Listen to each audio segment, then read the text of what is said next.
할렐루야. 서로 인사합니다. 주님의 사랑으로 사랑합니다. 여러분 모두를 그리스도의 사랑으로 사랑하고 축복하고 환영합니다. 오늘 예배를 통해 하나님 만나 주실 줄 믿습니다. 오늘은 2025년 41번째 주일입니다. 추석 명절 잘 보내셨죠? 지난주보다 얼굴에 이렇게 기름기도 좀 있는 것 같고 잘 드신 것 같아요. 오늘 사도행전 8장 중심으로 시작, 영혼을 사랑하시는 하나님의 명령이라는 주제로 함께 은혜 나누도록 하겠습니다. 여러분, 한간에 굉장히 유명한 기사가 떴습니다. 이게 상당히 많은 사람들의 공감을 불러일으켰어요. 2025년 8월 멕시코 치와와 주에서 열린 캐니언즈 울트라 마라톤 여성부의 이 여자분이 1등 났어요. 그런데 이분이 멕시코 라라무리족, 처음 들어보죠? 원주민이고 이름은 칸델라리아 리바스 라모스, 그냥 라모스라고 부르겠습니다. 라시아예요, 라모스. 그런데 이 특이점은요, 전문 장비 없이 전통의상 입고 그냥 일반 슬리퍼 같은 신발 신고 작대기 하나 들고 무려 63km를 달려가지고 1등 났어요. 그런데 보통 42.195만 2시간이면 가죠. 그런데 이분이요, 남편이랑 여기 참석하려고 14시간 걸어서 경기장까지 왔고 몇 시간 있다가 대회에 나갔는데요, 1등 난 거예요. 이분이 신고 있는 신발 좀 봐요. 지팡이 하나 닫고 달려도 된대요. 7시간 30분 만에 63km 완주했어요. 많은 사람들이 거기 댓글이 참 재미있었어요. 1등 난 것도 대단하지만 이분이 30살이라는 게 더 대단하다. 30살처럼 보인. 이야, 이 참. 근데 어쨌든 최선을 다해서 1등 난 거예요. 그런데요, 인터뷰를 하는데 어떻게 이렇게 훈련을 했냐 했더니 훈련한 적 없는데요. 아니, 그럼 어떻게 이렇게 잘 달리냐고. 알고 보니까 살고 있는 데가 이분이 고산족이에요. 그리고 맨날 그냥 산 걸어 다니고 뛰어다니고 하다 보니까 나도 모르는 사이에 선수가 된 거예요. 이야, 이분이 달린 자리를 봐요. 이게 대회가 일어난 63km 지역이에요. 잘 안 보이죠? 봐요. 이런 데를 뛰어 올라가는 거예요. 막 거기다가 그 구간 중에는 이렇게 외나무 다리도 막 건너야 되는 이런 지역을 63km를 달렸는데 이분이 신고 있는 신발 보여줄게요. 이런 쿠션이라고는 하나도 없고 양말도 어디서 이렇게 귀여운 걸 구했대요. 그래서 펜다고비 이걸 신고 달렸어요. 제가 이걸 보면서 야, 그렇다. 여러분, 환경이 어려운 지역에 살고 있는 성도들은요, 별로 노력을 안 해도 그분들의 신앙은요 상당히 높아요. 지금 북한을 우리가 걱정하죠. 북한의 그리스도인들은요, 나중에 보면 깜짝 놀랄 거예요. 목숨 걸고 예수 믿었으니까. 저는 개인적으로 우리 예수마음교회 성도님들이 이게 저절로 그리스도의 장성한 분량까지 신앙이 성장했으면 좋겠고, 그냥 예배드리고 교회 온 것뿐인데 나도 모르게 다른 교회 성도들이랑 비교하니까 갭이 안 되네. 그런 역사가 일어났으면 좋겠어. 이 환경 속에서 날마다 하나님 말씀을 듣고 쑥쑥 자라서 그리스도의 장성한 분량까지 이룹시다. 그래, 이 여인이요, 별도로 연습한 게 없대요. 그런데 1등 났어요. 오늘 우리는 본문에 한 분을 제가 소개하려고 합니다. 이분을 알려면 사도행전 6장부터 좀 알아야 돼요. 그때가 언제냐면 교회가 폭발적으로 부흥이 일어날 때예요. 요세푸스라는 학자에 의하면 당시 예루살렘 교회에는 출석 성도가 약 3만 명이었습니다. 그때의 제자가 더 많아졌는데 헬라파 유대인들이 자기의 과부들이 매일의 구제에 빠짐으로 히브리파 사람을 원망하니 이게 이제 우리 성경을 보면 이게 해석이 조금 어려워요. 그래서 이걸 해석을 쉽게 하려면 이렇게 해석하면 돼요. 헬라파 유대인들이 자기의 과부들이 매일의 구제에 서자 하나 넣어줘야 돼. 구제에서 빠짐으로 교회에서 어려운 사람들 도와주는데 세상에 히브리파 어려운 사람들만 도와주고 헬라파는 안 도와줬다는 거예요. 그래서 그게 화가 난 거예요. 원망하니 12사도가 모든 제자를 불러 이르되 우리가 하나님의 말씀을 제쳐놓고 접대를 삼는 것이 마땅하지 아니하니 형제들아 너희 가운데 형령과 지혜가 충만하여 칭찬받는 사람 7을 택하라. 우리가 이 일을 그들에게 맡기고, 그래서 장로님도 세워지고 안수 집사님 권사님이 세워진 거예요. 이 본문에서는 6장에서는 안수 집사님이 세워진 거예요. 우리는 오로지 기도하는 일과 말씀 사역에 힘쓰리라. 여러분 지금 각자 직분을 가지고 충성해줘야 목사님들이 주의 종들이 열심히 목회에 집중하죠. 그래 강단에 생수가 나오죠. 그런 역사가 일어나길 바라요. 기도하는 일과 말씀 사역에 힘쓰리라 하니 온 무리가 이 말을 기뻐하여 믿음과 성령이 충만한 사람 스데반, 빌립, 브루고로, 니가노로, 디몬, 바메나, 니골라 이렇게 7분을 추천해서 선택해서 안수에 세웁니다. 이때 유명한 두 분이 등장하죠. 스데반 집사님과 빌립 집사님. 오늘 빌립 집사님 이야기를 하려고 합니다. 사람들 앞에 세우니 사도들이 기도하고 그들에게 안수하니라. 그래서 안수 집사님이 된 거예요. 사도행전 21장에 이렇게 말씀합니다. 이튿날 떠나 가이사라. 이 가이사라에 빌립의 집이 있었어요. 이르러 빌립 집사 중 하나, 7집사 중 하나인 전도자 빌립. 여러분 여기에 이제 누군가를 수식할 때, 누군가를 부를 때 앞에 붙이는 이 단어가요, 그 사람의 상당히 중요한 걸 언급하죠. 예를 들어 담임 목사인 나상진 목사를 이야기할 때 여러분 이렇게 얘기하죠. 잘생긴 나상진 목사님. 한 명도 소개를 안 하네. 그러면 그건 아니면 그러면은 은혜로운 나상진 목사님. 좀 낫네. 긍정적인 나상진 목사님. 아유 좀 낫죠. 그런데 뭔가 수식어가 붙잖아요. 그런데 우리 장로님들 앞에 이렇게 수식어를 붙일 때, 야 충성된 장로님, 그럼 얼마나 좋아요. 그런데 뺀질이 이러면 이상하잖아요. 전도자 빌립, 이 사람은요 전도로 인정받은 분이에요. 엄청 인정받았고 딸이 넷인데 넷 다 예언자였어요. 그리고 사도행전 8장으로 가니까요, 사울은 그가 죽임당, 그는 스데반 집사님이에요. 죽임당함을 마땅히 여기더라. 그날에 예루살렘에 있는 교회에 큰 박해가 있어 사도 외에는 다 유대와 사마리아 모든 땅으로 흩어지니라. 지금 핍박이 있으니까 흩어지는데요, 지금 봐요. 보통은 불이 이제 우리가 불장난하고 놀 때 이렇게 불이 막 이제 집에 가야 되면 이게 나뭇가지로 이렇게 흐트러서 불을 끄든지, 그런데 불이 그냥 살아있으면요 흐트르면 오히려 산에 불이 붙어버려요. 지금 이분들이 다 성령 충만한 상태로 흩어졌기 때문에 오히려 흩어져서 수많은 영혼을 살려내기 시작해요. 경건한 사람들이 스데반을 장사하고 위하여 크게 울더라. 사울이 교회를 잔멸할세. 아주 핍박이 심했다는 거예요. 각 집에 들어가 남녀를 끌어다가 옥에 넘기니라. 우리가 만약에 그 시대 예배를 이렇게 드리고 있다면 지금 사울이 들어와서 우리를 잡아다가 감옥에 가둘 수도 있는 거죠. 그럼에도 불구하고 신앙이 여러분 약해지지 않고 다음 주에도 또 나올 수 있는 복 있는 분들 되길 바래요. 갔더니 잡혀갔어, 가면 안 돼, 이러지 말고 죽을 때 죽더라도 모여서 예배하자 이래야죠. 그 흩어진 사람들이 두루 다니며 복음의 말씀을 전할세. 그래서 이분들이 다 충만하니까 나가서 복음을 전한대요. 이 빌립 집사님이 어디를 가셨냐? 사마리아 성에 내려가 그리스도를 백성에게 전파하니. 이 빌립 집사님, 전도자인 이분이 특별히 어디를 가셨냐? 사마리아 성에 가셨어요. 여러분 이 사마리아는요 어디냐면은 기원전 722년에 북왕국 이스라엘이 이게 아수르의 산헤립이라고 하는 왕한테 멸망당하대요. 그래가지고 나라가 쫄딱 망하는데 이 아수르는요 완전히 이게 말살 정책을 썼어요.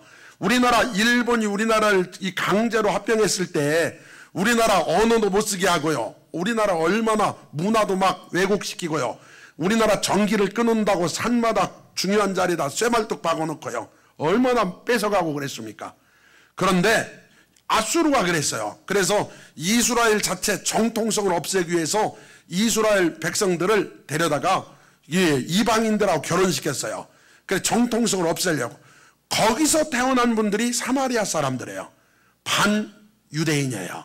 그래서 이분들이 사마리아인인데 그들이 유대로 돌아왔는데요. 멸시받고 사는 거예요. 이게요 지금 이스라엘 지도입니다. 맨 밑에가요. 맨 밑에가 사해바다고 저 위에가 갈릴리 호수예요. 그리고 사해바다와 갈릴리 호수를 지그지그로 이렇게 막 연결된 게 요단강이에요. 그런데 여러분 지금 사마리아가 어딨나 봤죠? 제가 예루살렘에 있다고 전지할 때 제가 어디까지 가면 가버나움까지 가요. 저 갈릴리 호수 옆에 있는 가버나움까지 가는데 사마리아를 가로질러 가는 A 코스로 가면 3일이면 가요.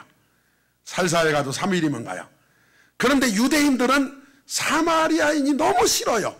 거기 지나가는 것도 싫어요. 그래가지고 그들은 B 코스로 갔어요. 빨간 선 따라 가면 일주일 걸려요. 디귿자로 갔어요. 어느 정도로 사마리아를 싫어하는 줄 알겠죠? 굉장히 싫어했어요. 그런데 그 와중에 예수님은 사마리아의 영혼들을 사랑하셨어요. 예수님 말씀 중에 선한 사마리아인 비유하시죠. 그것은 비유예요. 그냥 어떤 선한 사마리아인이 있다 하면서 이 말씀하신 건데요. 사마리아인을 좋게 표현을 했어요. 그리고 요한복음 4장에 보니까 다 유대인들은 디귿자로 가는데 예수님은 A 코스로 일자로 가셨어요. 그래서 사마리아 우물가에서 여인을 구원하셨어요. 그리고 나서 누가복음 17장에 보니까 10명의 나병 환자가 나오는데요. 그 중에 한 명이 와서 예수님한테 고맙다고 하는데요. 그 한 명이 사마리아인이에요. 그게 성경에 기록됐습니다. 여러분 우리가 누군가한테 욕을 하면 안 되지만 욕을 할 때 있잖아요. 가장 심한 욕. 제가요 30여 년 전에 친구 목사님들과 함께 서울에 유명 교회 그 탐방을 간 적이 있었어요. 갔는데 그 목산교회 김현철 목사님이라는 분을 만나서 목회에 대해서 이렇게 듣는데 굉장히 유명하고 은혜로운 교회죠. 그런데 그 교회 목사님이 우리한테 갑자기 이런 질문을 했어요. 목사님들, 우리가 이제 젊은 목사니까요.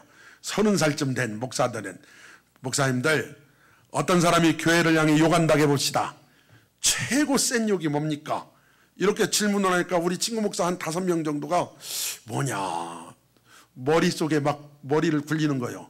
1년 2년인가 3년 4년 16 17 18인가 아닌가 뭔가 막 머리를 막 굴리는 거예요. 그 대답을 다 못하니까 그 목사님이 이렇게 대답을 했어요. 어떤 교회를 방문해서 야 예수마음교회는 참 가족 같은 교회네요. 그러면 그게 세상에서 가장 큰 교회를 향한 욕이래요. 우리가 좀 놀래가지고 가만히 듣고 있으니까 예수 믿고 한 하나님을 아버지라고 모시면 우리는 가족인데 가족 같다는 건 엄청난 욕이라는 거예요. 그래서 아하 그렇구나 우리가 깨달았죠. 여러분 예수님 시대에 가장 큰 욕이 뭐였을까? 가장 큰 욕은 이거예요. 예수는 사마리아 사람이다. 이게 욕이었어요. 아니 사람을 향해서 이 사마리아인 같은 놈아 이러면 욕이야. 이게요 왜 이게 욕이냐면 이게 죄인을 상징했고요 멸시받는 민족이었어요. 그 예수님이 이 욕을 들으셨어요. 요한복음 8장 48절에 유대인들이 대답하여 이르되 우리가 너를 사마리아 사람이라 또는 귀신이 들렸다 하는 말이 옳지 아니하냐? 이 사마리아 같은 인간아 이랬다는 거예요. 예수님한테. 그럼 엄청나게 큰 욕을 했다는 거예요.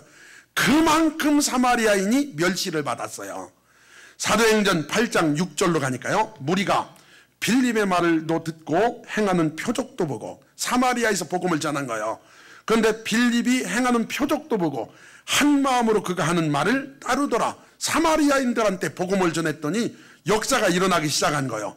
많은 사람에게 붙었던 더러운 귀신들이 크게 소리를 지르며 나가고 또 많은 중풍병자와 못 걷는 사람이 나으니, 이 집사님이 기도했는데도 이렇게 됐다는 거예요. 저는 우리 모든 예수마음교회 장로님들, 안수집사님들, 권사님들, 집사님들, 성도님들이 기도해도 이런 역사가 일어나기를 바라요. 목사라 역사가 일어나는 게 아니고 믿는 자에게 역사가 일어나는 거예요. 할렐루야. 그냥 붙잡고 기도해요. 하나님이 역사하십니다. 그랬더니 그 성에 큰 기쁨이 있더라. 예수 믿고 구원받고 기도받고 병 낫고. 할렐루야. 그랬더니 얼마나 기쁘고 즐겁겠습니까? 그 빌립이 하나님 나라와 및 예수 그리스도의 이름에 관하여 전도함을 그들이 믿고 남녀가 다 침례를 받으니. 지금 빌립이요 전한 게 나와요. 빌립이 전도할 때 주로 뭔 얘기했냐? 하나님 나라 이야기했어요.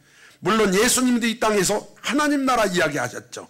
이 땅에 여러분 힘들고 어려워도요 걱정하지 마세요. 낙심하지 마세요. 우리는 하나님 나라가 있어요. 이 땅에서도 맛보시고 다 천당 가시길 바라요. 그래서 하나님 나라와 및 예수 그리스도의 이름에 관하여 전도함을, 예수 믿어야 천당 가죠. 영접하는 자, 곧 그의 이름을 믿는 자들에게는 하나님의 자녀가 되는 권세를 주셨으니 아들을 낳으리니 이름을 예수로 하라. 이는 그가 자기 백성을 저희 죄에서 구원할 자이심이라. 예수, 그 이름은 구원자란 뜻이에요. 예수 이름에 대해서 전도했다는 거예요.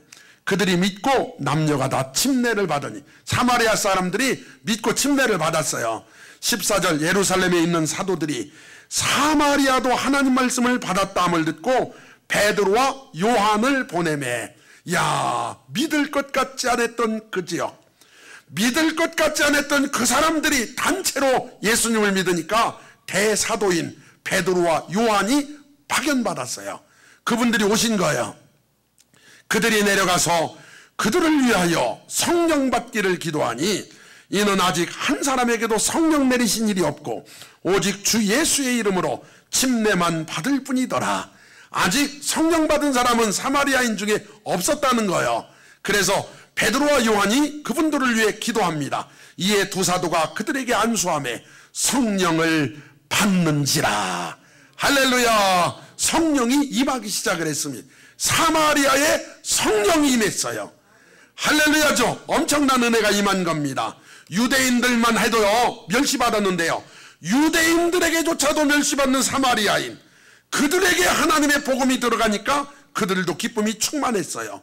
두 사도가 주의 말씀을 증언하여 말한 후 예루살렘으로 돌아갈새 사마리아인이 여러 마을에서 복음을 전하니라. 오르면서 베드로와 요한이 복음을 전하면서 왔다는 거죠. 할렐루야죠. 그들도 구원이 필요한 자들입니다. 그리고 오늘 본문이에요. 이게 빌립에게 향한 첫 번째 명령이 이겁니다. 주의 사자가 빌립에게 말하여 이르되 일어나서 남쪽으로 향하여 예루살렘에서 가사로 내려가는 길까지 가라 하니 그 길은 광야라. 여러분, 이게 굉장히 어려운 말씀이에요. 왜 어려운가? 지도 좀 한번 보여드릴게요. 지금 사마리아는 저 위에 있죠. 그 밑에 예루살렘이 있죠. 사마리아에서 예루살렘까지 거리가 약 70km예요. 직선거리예요. 그리고 예루살렘에서 가사까지 약 70km예요. 지금 빌립 집사님 어디 계셔요? 사마리아. 사마리아에서 너 예루살렘에서 가사로 내려가는 광야로 가라. 그러니까 약 100km 이상을 이동해야 되는 거예요. 하나님의 천사가 빌립 집사님 광야로 가시지요. 예루살렘에서 가사로 가는 길까지 내려가십시오. 그랬더니 빌립 집사님이 알았습니다 하고 가는 거예요.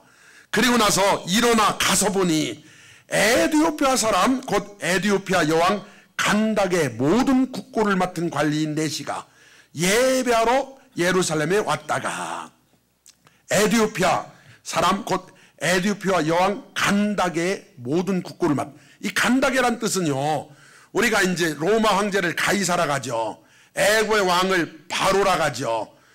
이 중국을 황제라 가죠. 그 천재라고도 부르고요. 그런데 지금 간닥에는 사람 이름이 아니라 여왕에 대한, 에티오피아 여왕에 대한 호칭이에요. 그리고 역사서를 보면은 당시 여왕의 이름이 누비아라고 기록되어 있어요.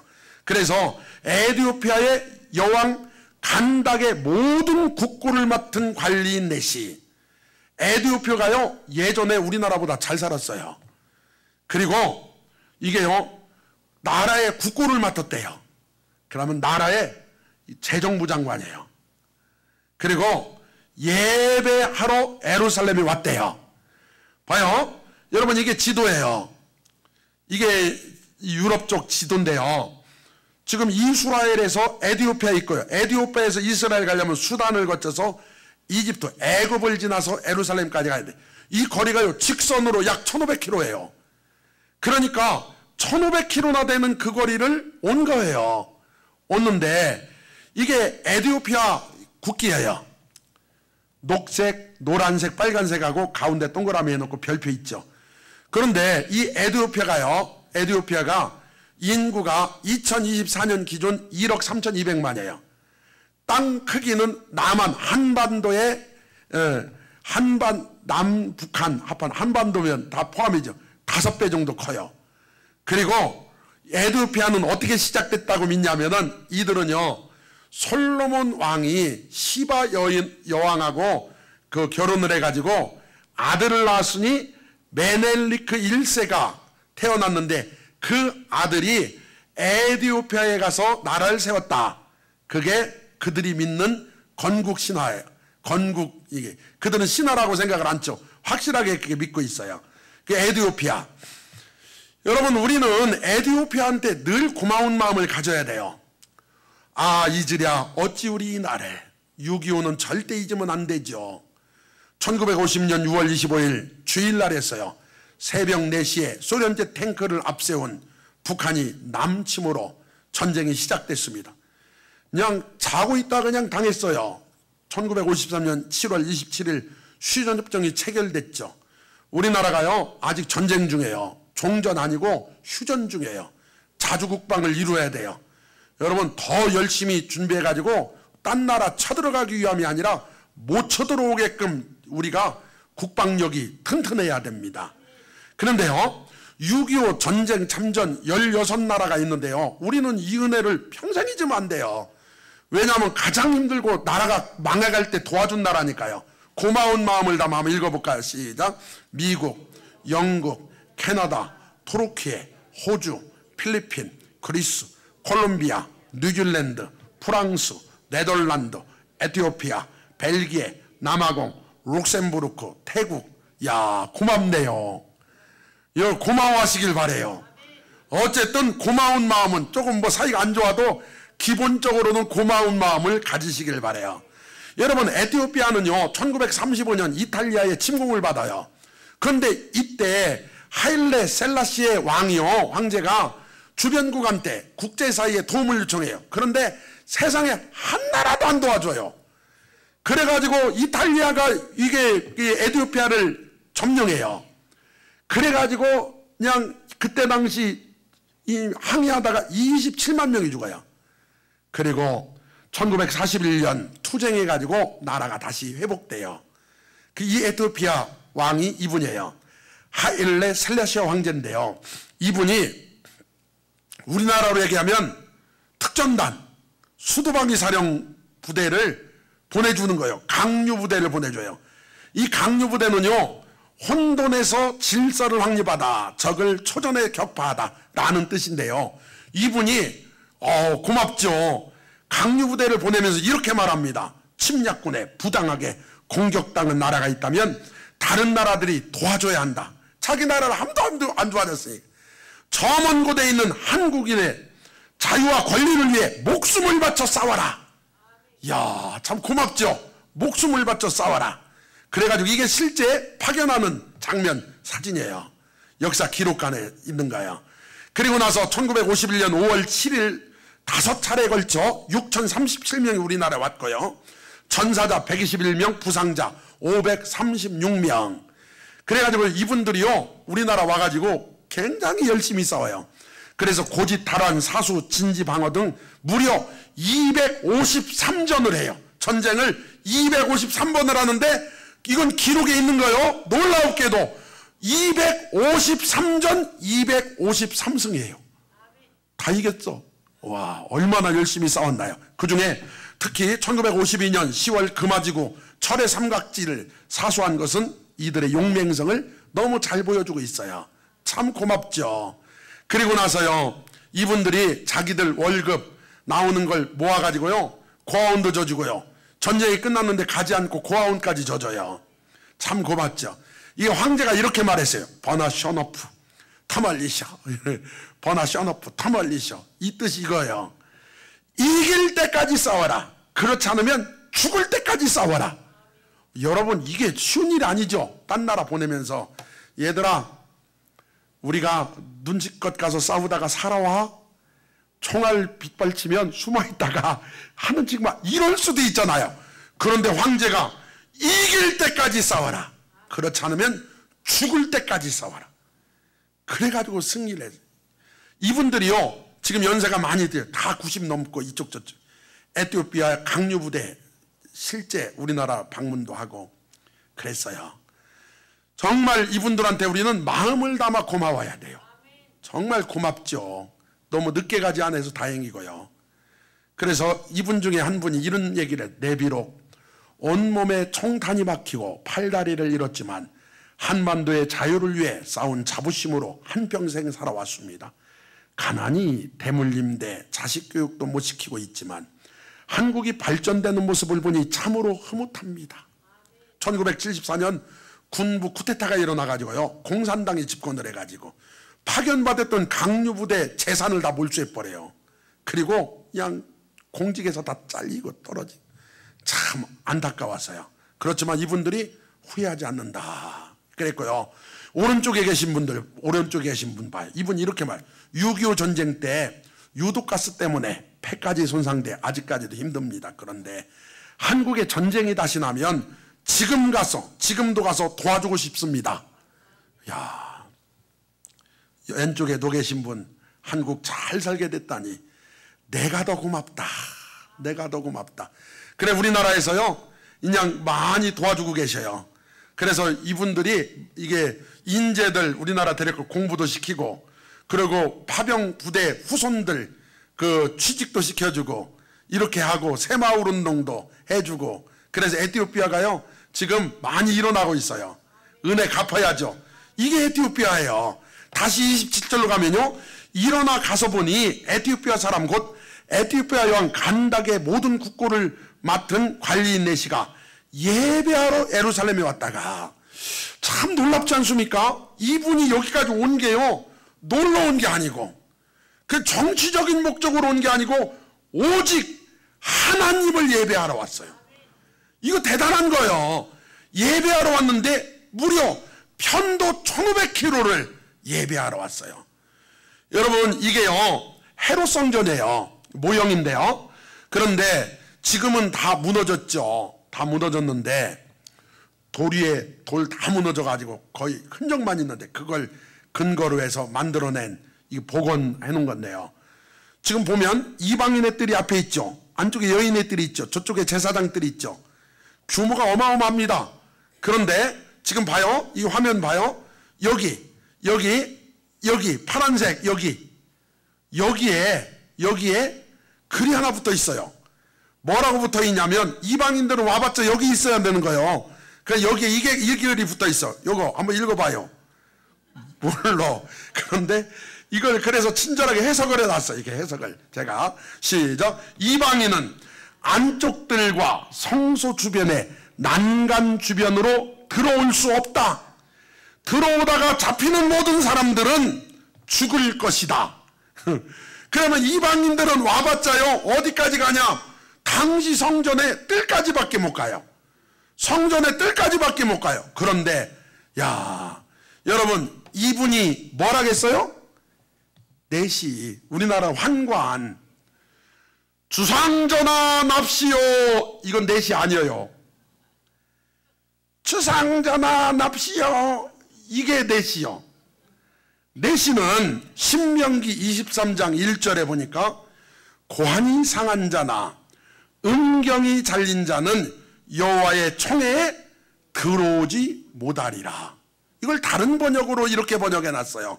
현대어 성경. 시작. 여호와의 공동체가 모일 때 거세되었거나 생식기가 잘린 사람은 아무도 그 대의에 참여할 수 없습니다. 이 공동번역 성경 번역을 최고 리얼하게 해서 이건 누누르바 읽어요. 시작. 누누르바 읽어. 아이고. 하여튼 그렇습니다. 그래 이제 현대인 성경에 보니까 이것이 이것도 그러네. 상할 거다. 생식기가 잘라진 자는 종교 집회에 참석하지 못한다. 여러분 놀라운 건요, 이 사람은 와봤자 예배에 못 들어갈 조건이 다 돼 있어. 이방인에다가 거시기가 없어요. 그러니까 지금 종교 집회에 못 들어가는 사람이라는 거예요. 그런데 이 사람이 왔다는 거죠. 그런데요, 하나님의 사랑은 놀랍습니다. 하나님이 성경에 이런 걸 다 기록해 놨어요. 이사야 56장 3절 시작. 여호와께 연합한 이방인은 말하기를 여호와께서 나를 그의 백성 중에서 반드시 갈라내시리라 말하지 말며. 여러분 이방인, 이건 내시 이분이 에티오피아 사람 이방인이잖아요. 고자도 나는 많은 나무라 하지 말라. 여호와께서 이와 같이 말씀하시기를 나의 안식일을 지키며 내가 기뻐하는 일을 선택하며 나의 언약을 굳게 잡는 고자들에게는, 하나님 믿는다면, 만약에 그런 자라도 하나님을 믿는다면 이렇게 약속해요. 내가 내 집에서 내 성 안에서 아들이나 딸보다 나은 기념물과 이름을 그들에게 주며 영원한 이름을 주어 끊어지지 아니하게 할 것이며. 할렐루야. 하나님이 함께 하시겠다고 약속하셨어요. 와, 놀랍지 않습니까? 그래서 여러분, 하나님이 왜 빌립을 100km나 넘는 거기까지 가라가셨고, 이 사람이 지금 예배 드리러 왔는데요, 예배의 자리에 제대로 나가보지 못하고, 우리 교회로 얘기하면 여기까지 왔는데 꽉 차가지고 못 들어오고 저 주차장에 있다 갔어. 그러면 그 사람이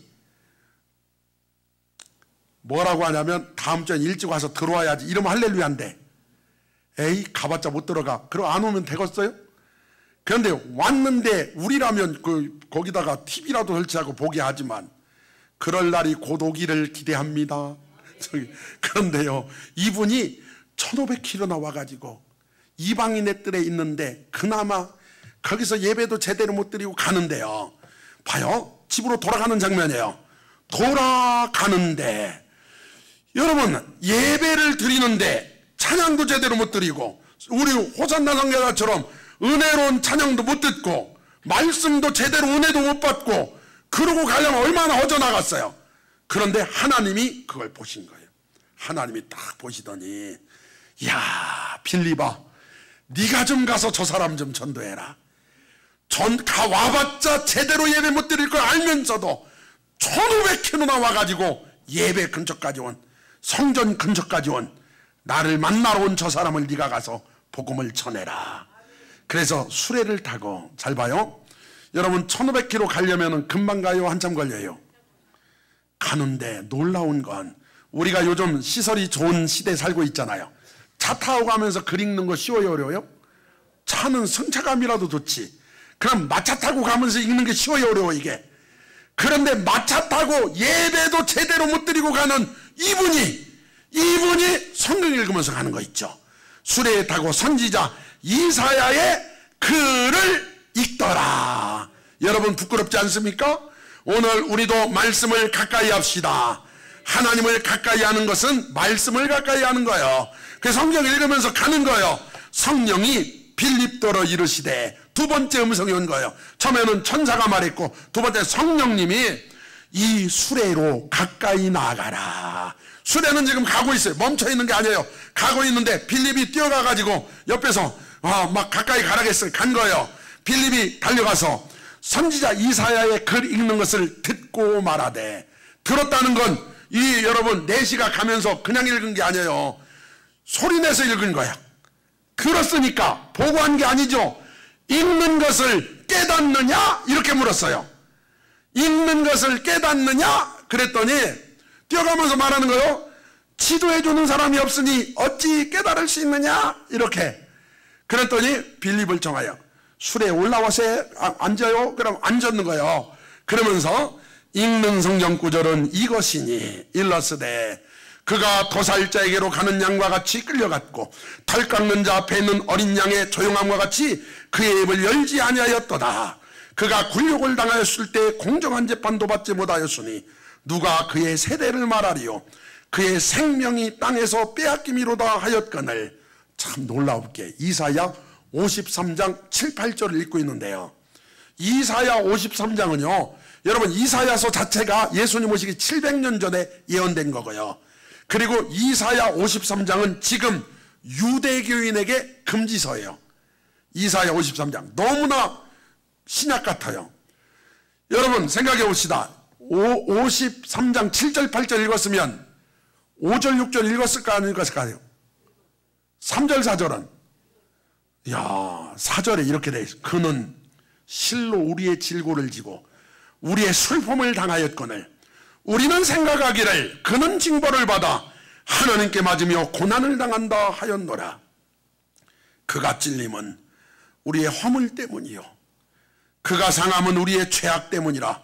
그가 징계를 받음으로 우리는 평화를 누리고 그가 채찍에 맞음으로 우리는 나음을 받았도다.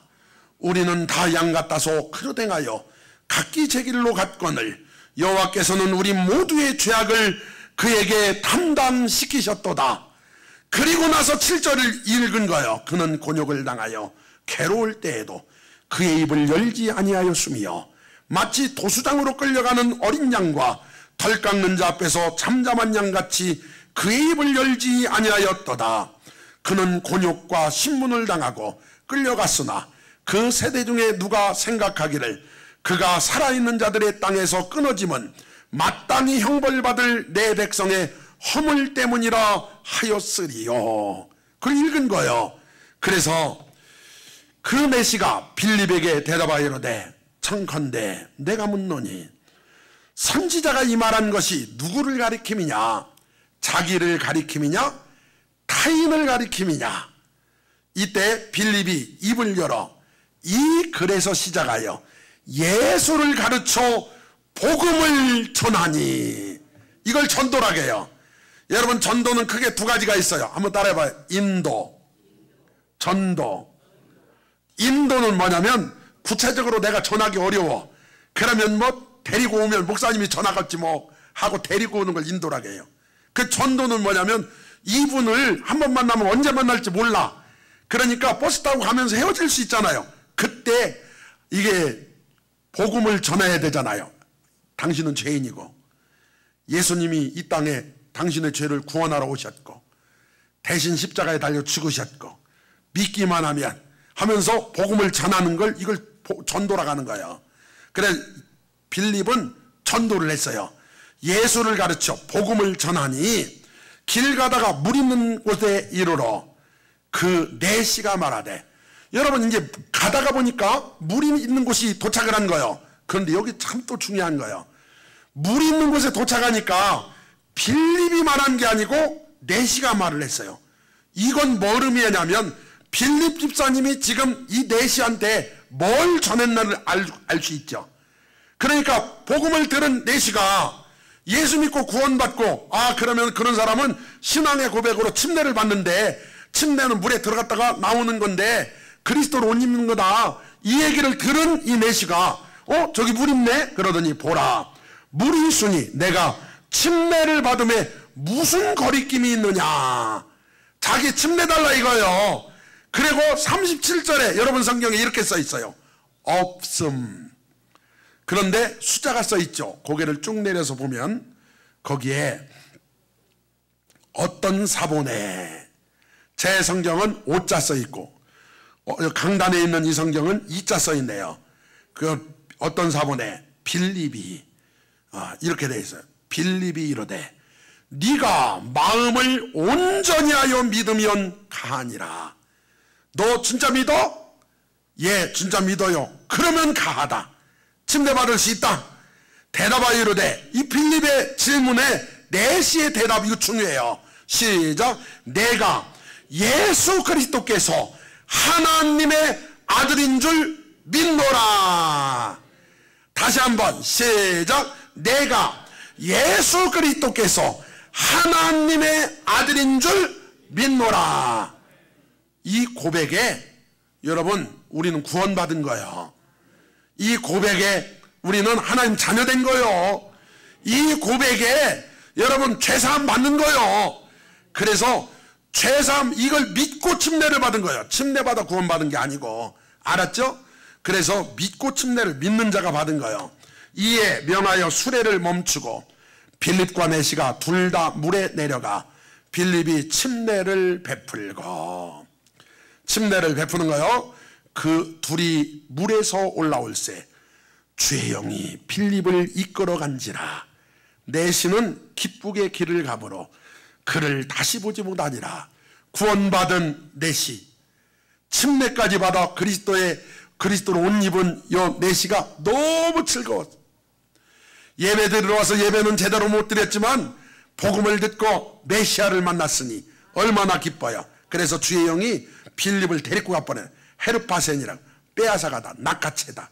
내시는 금방 사라졌다는 뜻이에요.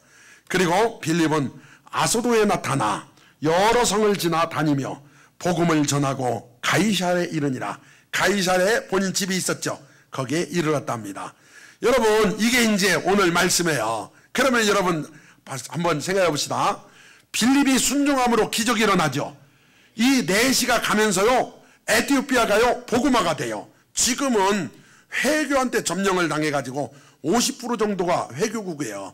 그리고 12% 정도가 기독교인이 있고요. 그런데 그때 당시 초대교회 때는요 거의 대부분이 예수를 믿었어요.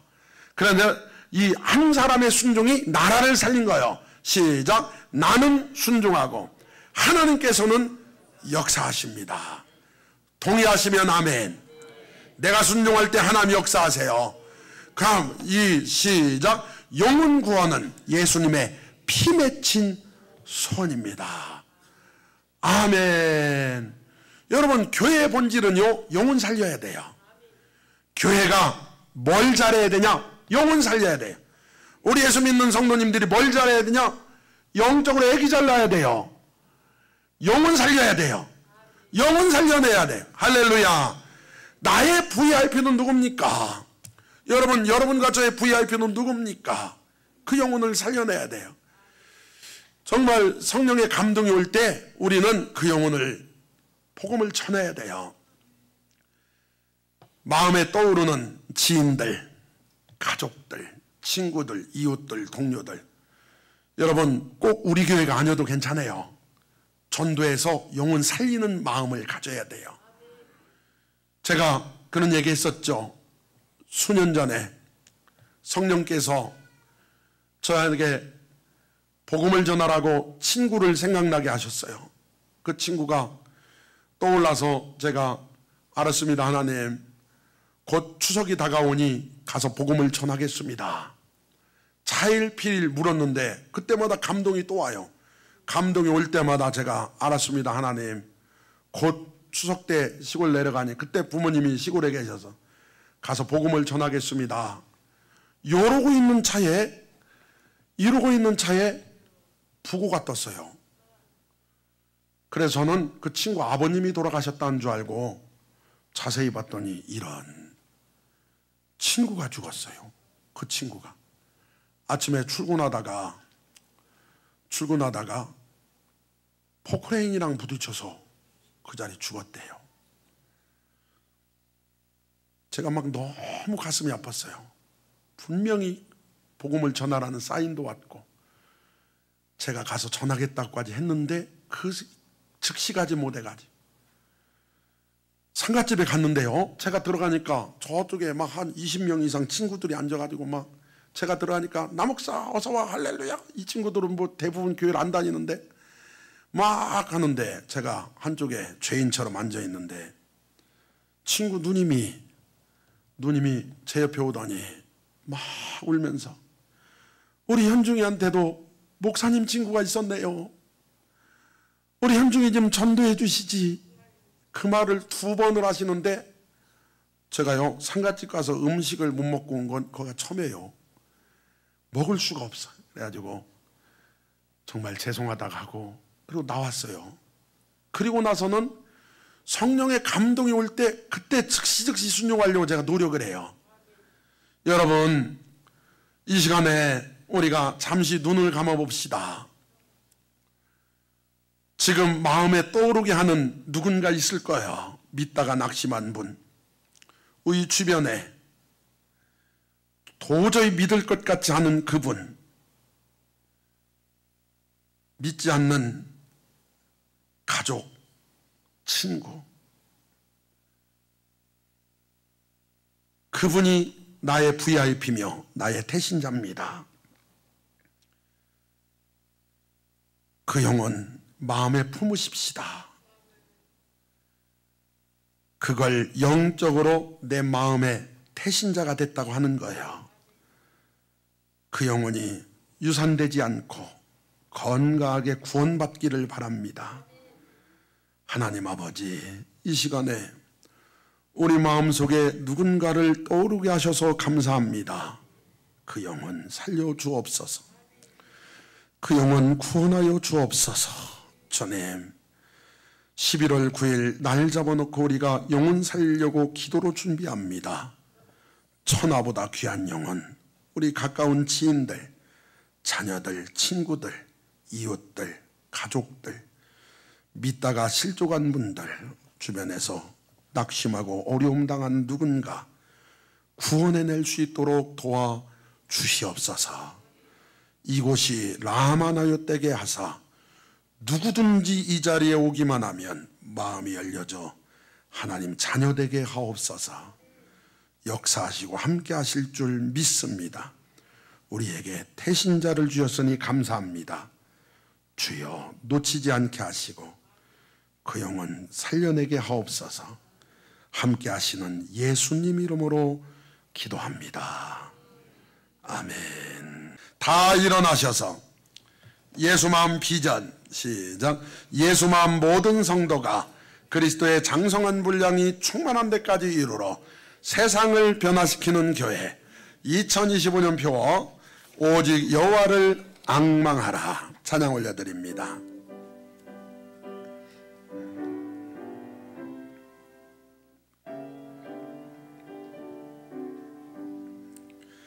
온 세상이 하여 나 복음 전하리.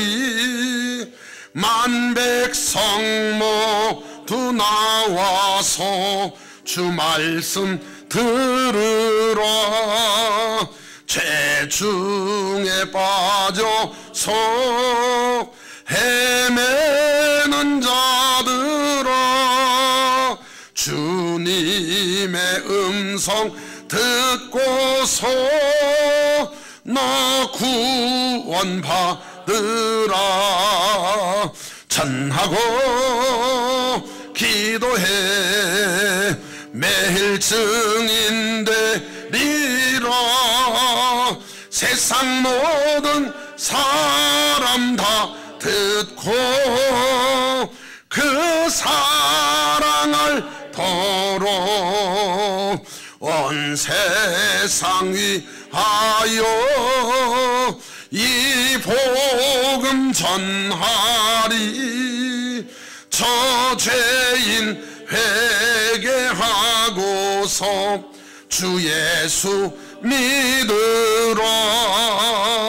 이 세상 구하려 주 돌아가신 것 나 증거하지 않으면 그 사랑 모르리.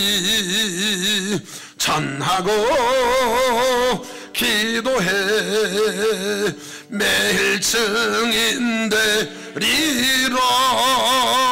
세상 모든 사람 다 듣고 그 사랑을 도로 온 세상 위하여 주 은혜 임하니 주 예수 이름 힘입어 이 복음 전하자.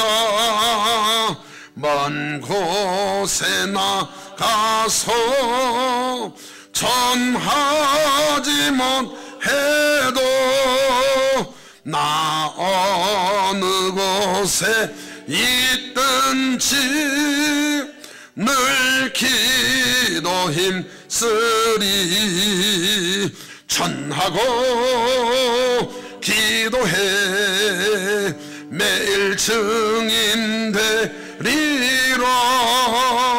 세상 모든 사람 다 듣고 그 사랑을 도로. 이제는 우리 주 예수 그리스도의 은혜와 하나님 아버지의 지극하신 사랑하심과 성령님의 감화감동 역사 충만 내주 교통하심이 오늘 하나님 말씀 듣고 영혼 사랑하시는 하나님의 감동대로 마음의 태신자를 품고 영혼 살리기로 결심한 모든 성도들 삶 가운데 이제부터 영원히 함께 계시기를 축원하옵나이다. 아멘, 아멘.